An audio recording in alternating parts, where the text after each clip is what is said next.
So, Addie, I will turn it over to you now to do your GP role presentation. Okay. I've had the privilege of working with Addie now on two projects, and I learn a lot from Addie when it comes to this GPLP stuff because I'm still just learning it myself. Okay, Addie, turn it over to you. Okay, thank you. Yes. So what makes a good GP or a good sponsor? Because at times there's a blurry line between a GP and a sponsor, but really you need to have a sponsor before you have a GP. But what makes a good one? You've got to have a defensible investment assumptions and strategy. Like something that you can defend. You could be sleeping for 100 years and somebody wakes you up about this particular day you're working on. You should be able to defend it, and your assumptions have to make sense, right? For a good GP, the assumption has to make sense. They've got to have a great track record, right? Strong and relevant. It's not just having a track record. It has to be relevant to what you're doing or the kind of deal you're looking at that point in time. If it's not relevant, then it's of no use, right?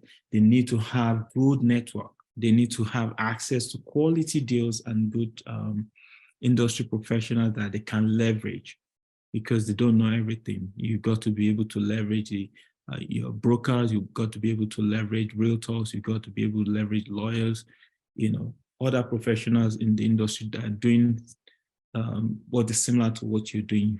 You've got to be able to do that. And the investment process should be relatively simple and transparent.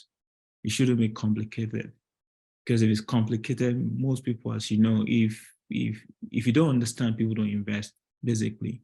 So you've got to make it very simple and transparent, and oh yeah, I get it. So they don't have to ask a GP questions about the process over and over and over and over before they get what the process is about and how transparent the deal is. Risk mitigation is something that is very important as well, and ability to adapt to the current happenings in the market. Your ability to quickly adapt to, okay, yeah, interest rate environment is changing. What can you do about it? Is there anything that you can do about it? You're having huge turnover. What's going on? Is there anything that you can do about it? Why are you having turnover? Your ability to mitigate the risk that, okay, there's a potential that this might happen. What are you thinking? What are you doing to ensure that that does not happen? That potential risk does not happen. And if it does happen, how are you going to mitigate or manage it? Can you do without it? Can you outsource it? Can you manage it? Or can you just, for instance, you can take insurance. That's means of managing the risk, for instance. So that's one of the things that you have to look at when you're talking to a potential GP as well, asking them about what are the risk strategies that they hope to implement, what are the things they're putting in place to ensure that the deal actually works out as planned, right? Alignment of interest is something else that when you talk about alignment of interest, a typical example would be that in the LP-GP structure, the GP will not, apart from the management fee, the GP will not get paid until the investors have been paid. In most cases, the investors need to get all their money out before the GP participates in the upside. That's where alignment of interest comes in.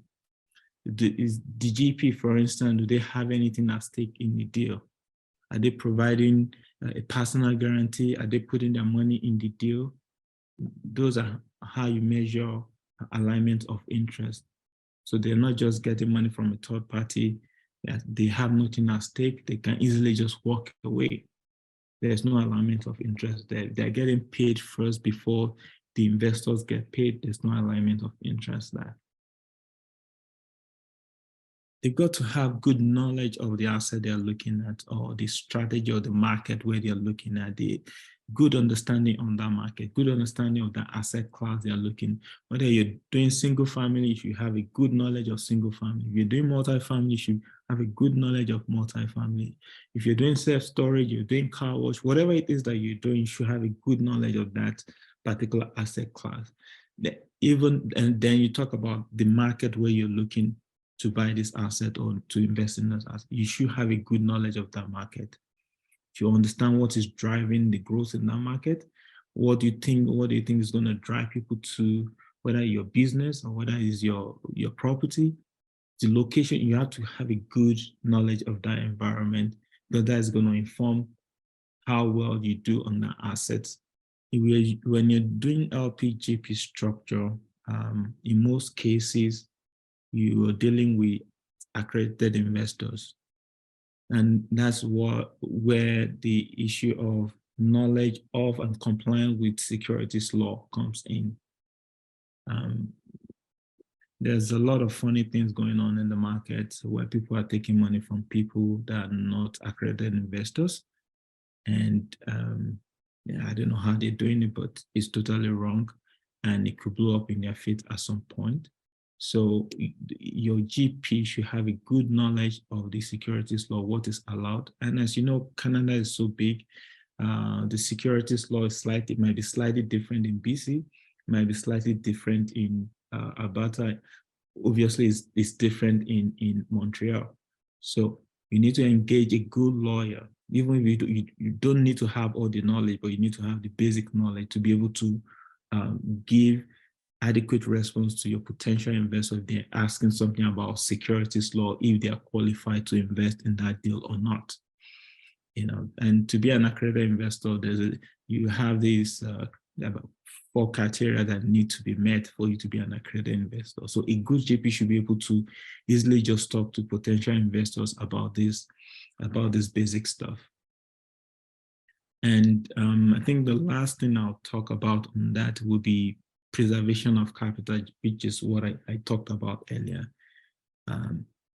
Every deal will have its ups and downs. Or you plan to deliver certain return in year 1, you couldn't do it. But are you providing adequate communications to your investors, to your partners, to let them know what's going on, right? Even though they might not be happy, right? Then obviously they won't be happy because they were hoping that they're going to get some return in year 1, but it didn't happen. But you're carrying them along. You're giving them clear, detailed information as to why, why what's happening is happening, why you've not been able to deliver as promised. But because you're giving adequate and detailed information as to what's happening in the market and why you've not been able to do that, they are not happy, but they won't be as mad at you as a GP because you've provided them adequate information. So that's another thing that a good GP would have, clear communication with their partners. And the last thing will be the preservation of capital, which I talked about earlier, and being able to deliver superior returns. But preservation of capital comes first. Keeping your money, being able to save your money comes first. I think that's about it for me. Yeah. So it's about 15 minutes. So if anybody is interested in knowing what we are doing in real asset deals, you can book a call with me. We can have a chat later on. So Adi, can you go back up to your previous slide? I just want to mention, so like all the stuff that Adi put here is really just the tip of the iceberg of what a good sponsor or a good GP brings to the table. There's like so much more stuff that Adi's like not even talking about, and he just glazed over some of the stuff.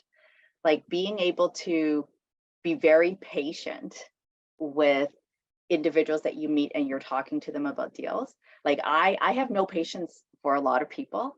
And so Adi's there and I can tell, like I'm ready to blow my cap, and Adi's like being so patient and just like answering the same question over and over again, right? So you got to keep in mind that you need to have that patience to be able to guide people through the information that you're presenting, right? And so stakeholder management is a big skill set to have.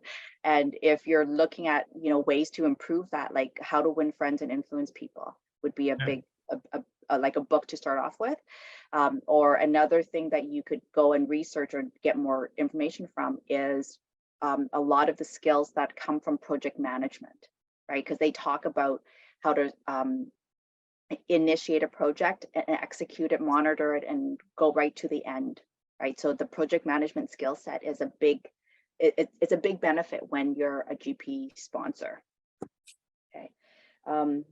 The other thing that I also want to mention is that it's very helpful if you're the GP to also have very good analytical skills, right? It's not enough just to find the deal. You have to be able to analyze the numbers, and you have to be able to defend them or justify them, right? I was recently talking to a very, like, he came on as a GP, and when I was analyzing his numbers, I actually asked him, hey, how did you get the land transfer tax number on here? And his response was, Hung, I don't know, I just came up with a number. So the minute that he said that to me, I lost complete confidence in his analysis. I lost complete confidence in him and his project. Okay, so you have to make sure that you know, so one of the boxes there where it says, you know, knowledge of the asset class in the market and the industry trends, that's part of knowing how to analyze and where to get the numbers for your analysis. That's a big part of the skill sets that you bring to the table as a GP. Okay.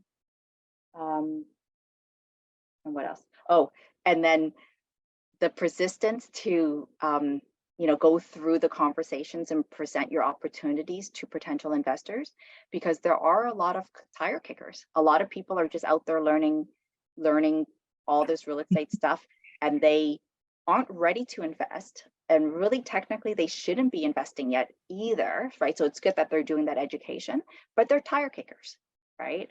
And so it's being patient and calm and weeding through the serious investors and the people who aren't ready yet to invest, right? And that's part of knowing, okay, well, what's the security laws, right? Like, who am I allowed to bring into one of these bigger investment opportunities with me, right? So in my case, you know, I still have my PN designation. I still have my project management designation. And so I have to make sure that I don't do any tricky stuff or funny stuff, because if I ever get in trouble, I would potentially lose my PN and my PMP designation, right? And those things I can't get back once I lose them, right? So it's not just losing your reputation, it's losing all of my designations as well.